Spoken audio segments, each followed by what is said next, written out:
a time of plagues, punishments, and pottage. We're diving into what life was really like during the Middle Ages. Forget the castles and chivalry Hollywood sold you. The truth, you probably wouldn't last a single day. So, before you get comfortable, take a moment to like the video and subscribe. But only if you genuinely enjoy what I do here. And let me know in the comments where you're tuning in from and what time it is for you.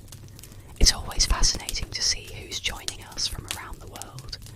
Now, dim the lights, maybe turn on a fan for that soft background hum, and let's ease into tonight's journey together. Congratulations, you've just woken up in the year 1325. The good news, you're alive.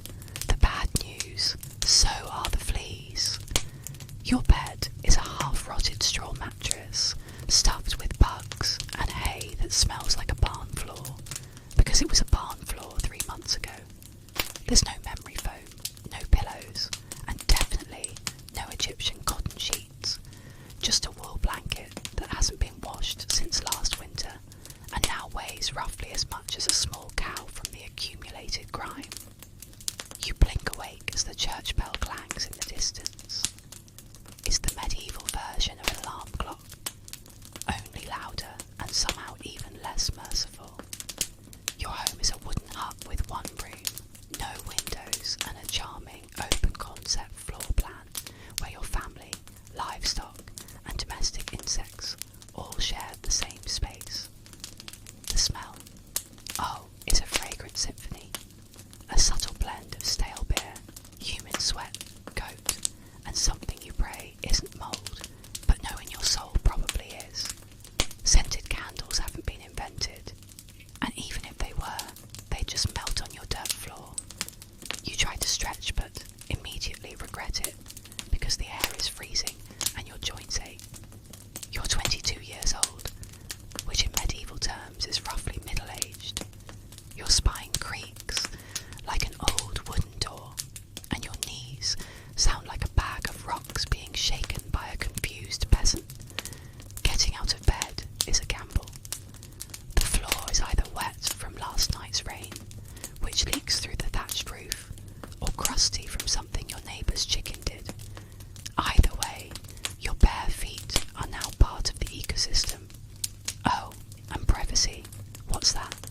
Your entire family, and maybe a random cousin who just never left, are waking up beside you. There's no bedroom, no curtains, no me time, just communal everything. Welcome to morning in medieval Europe, where you're never truly alone because parasites, rodents, and 8 other people are always with you. And this is just how your day starts. It only gets worse from here. So, you've managed to crawl out of your medieval haystack of horrors. Congrats. Now, nature calls. And it's not calling politely, it's screaming. Here's the part where you start missing the modern bathroom. There's no toilet, no seat, no toilet paper, no flush, not even a mildly resentful plunger in the corner. In the 14th century, relieving yourself is an adventure, a social experiment, and often a small public event. If you're a peasant, your bathroom is likely a wooden bucket behind the house, which is already full because Uncle Wolfstan had a rough night after eating bad turnips. The smell is biblical. You hold your breath, do your business, and then, here's the kicker,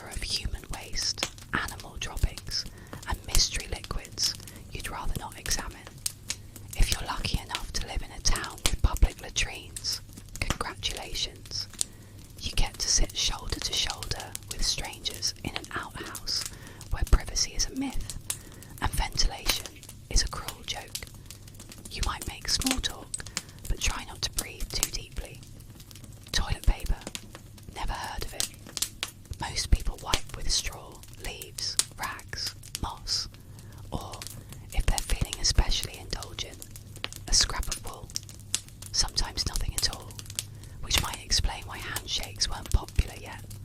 And if you're in a castle, surely it's better, right? Well, sort of. You might have a garderobe